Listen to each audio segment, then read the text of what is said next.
अहो असं काय बोलताय स्वामी तुम्ही? आम्ही सुतकात पूजा केली असती तर आम्हाला पाप लागलं असतं. कोण म्हणते असं? आणि मुळात सुतकात पूजा का करत नाही हे माहितीये? आम्ही पूर्वीपासून हेच करत आलोय.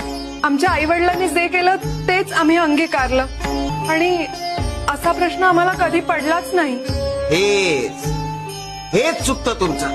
आणि काय रे, हे सुतक नेमकं असतं काय? आणि सुतकात पूजा का करत नाही हे जाणून घेतलंय का कधी? अरे घरात एखादी अघटित गोष्ट घडली तर आपलं मन थाऱ्यावर नसतं. अरे देव पूजा करताना मन स्थिर असावं, कोणत्याही विकाराच्या आहारी नसावं, मग ती पूजा देवापर्यंत पोहोचते. आणि म्हणून आपण सुतक मानतो. आणि कोणतीही प्रथा आणि परंपरा ही माणसाच्या जीवापेक्षा मोठी नसते. काय